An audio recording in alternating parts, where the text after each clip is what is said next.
Halo, assalamualaikum warahmatullahi wabarakatuh. Berjumpa lagi dengan saya ya, sahabat petani, tetap di channel Arif Malolo. Tentunya channel yang selalu memberikan informasi terupdate tentang dunia pertanian. Baik sahabat petani, kali ini saya akan berbagi pengalaman kembali kepada sahabat petani tentang tanaman pertanian. Dari sahabat petani banyak yang untuk masa panen kedua ini yang tanaman padinya itu mengalami gejala asam-asaman ya sahabat petani. Kali ini saya akan membahas bagaimana supaya tanaman padi kita terbebas dari asam-asaman tersebut sahabat petani.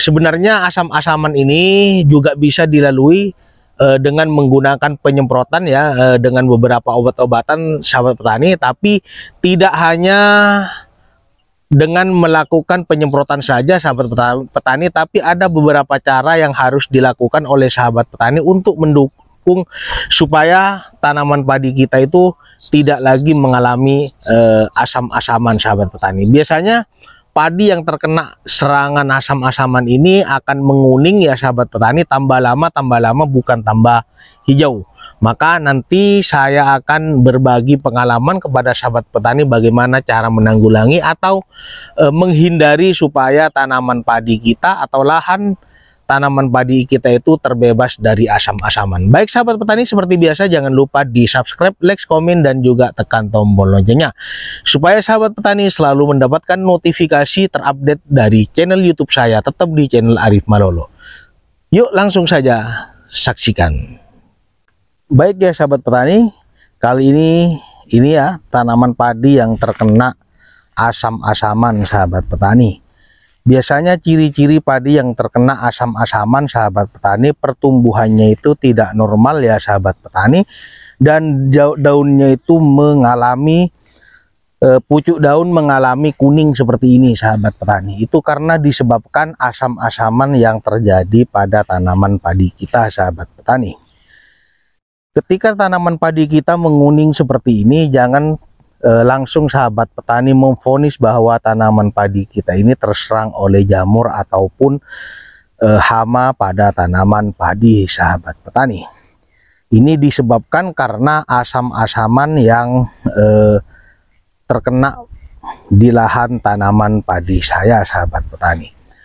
Jadi bagaimana cara supaya tanaman padi kita itu terbebas dari asam-asaman ya sahabat petani? Maka silahkan lakukan pengairan yang sesuai dengan kebutuhan tanaman padi kita sahabat petani.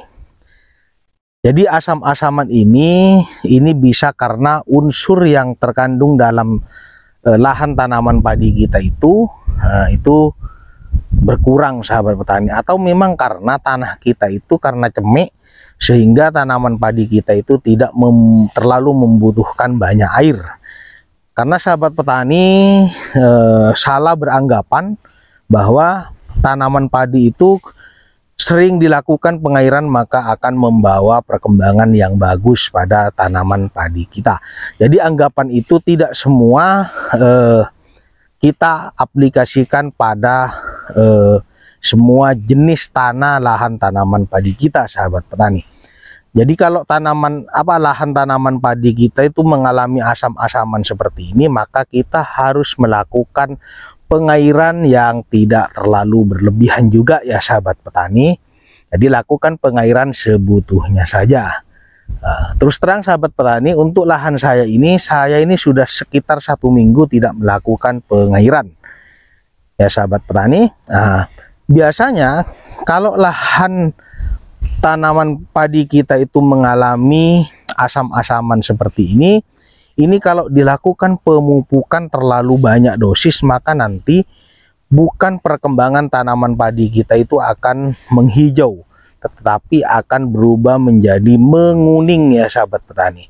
Maka untuk itu saran saya, jika sahabat petani lahan sawahnya mengalami asam-asaman seperti ini, silahkan lakukan pengurangan dosis pemupukan sahabat petani.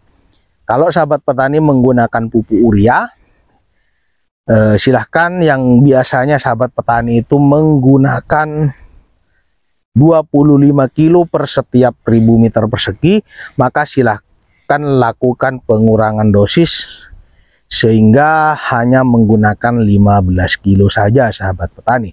Karena kalau lahan padi kita itu asam-asaman seperti ini, kalau dilakukan pemupukan terlalu banyak dosisnya, maka nanti perkembangannya tanaman padi kita akan tambah parah ya asam-asamannya sahabat petani.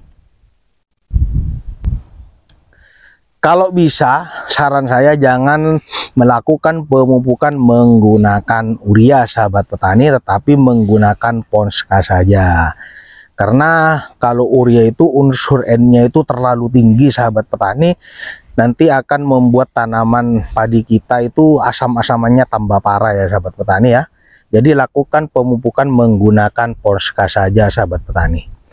Kemudian selanjutnya, di samping kita melakukan pemupukan dengan pengurangan dosis, kita juga harus menunda pemupukan ya, waktu pemupukan sahabat petani. Kalau semisal pemupukan sahabat petani itu melakukan di umur 15 HST, maka silahkan lakukan pemupukan di umur 20 sampai 25 HST ya sahabat petani. Nah, biar tunggu dulu tanaman padi kita itu umurnya agak panjang sahabat petani. Karena kalau tambah lama kita melakukan pemupukan di lahan yang asam seperti ini, maka akar itu juga akan kuat ketika kita melakukan pemupukan. Dan lakukan penyemprotan juga ya sahabat petani menggunakan obat-obatan yang mengandung unsur zinc sahabat petani. Kalau saya menggunakan fungisida antrakol sahabat petani, karena fungisida antrakol itu juga mengandung ada unsur ZPT-nya sahabat petani ya. Ada unsur ZPT-nya yang bisa memacu tanaman kita itu berkembang lebih cepat dari biasanya sahabat petani. Juga bisa mencampur menggunakan Gibro atau G3 ya, kalau di wilayah sahabat petani ada. Kalau semisal tidak ada, bisa menggunakan merek lain yang sejenis dengan Gibro atau G3 sahabat petani. Boleh juga sahabat petani melakukan pencampuran menggunakan pupuk daun seperti Gandasil D, seperti Grand Tonic atau merek-merek lainnya, yang penting pupuk daun ya sahabat petani. Kalau sahabat petani juga ingin melakukan pencampuran menggunakan insektisida, silahkan, tidak apa-apa sahabat petani. Untuk antrakolnya per tangki 14 liter, silahkan gunakan minimal 3 sendok sahabat petani, maksimal 5 sendok ya. Kalau untuk Gandasil D-nya saya ini menggunakan 3 sendok saja.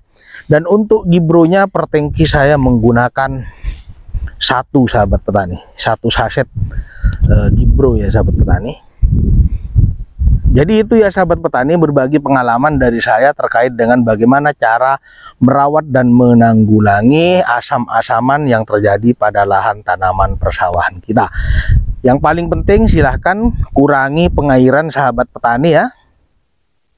Silahkan lakukan pengurangan pengairan. Jika memang perlu dilakukan pengairan, silahkan lakukan pengairan. Setelah merata langsung dilakukan pembuangan ya sahabat petani, biar tidak tergenang di lahan pertanian kita. Baik ya sahabat petani, itu berbagi pengalaman dari saya. Semoga video saya ini bermanfaat dan berguna bagi sahabat petani pada khususnya. Seperti biasa, jangan lupa di subscribe, like, komen, dan juga tekan tombol loncengnya, supaya sahabat petani selalu mendapatkan notifikasi pertama kali ketika saya mengupload video terbaru saya. Sekian dari saya. Wassalamualaikum warahmatullahi wabarakatuh. Salam petani, Arif Malolo. Mantap.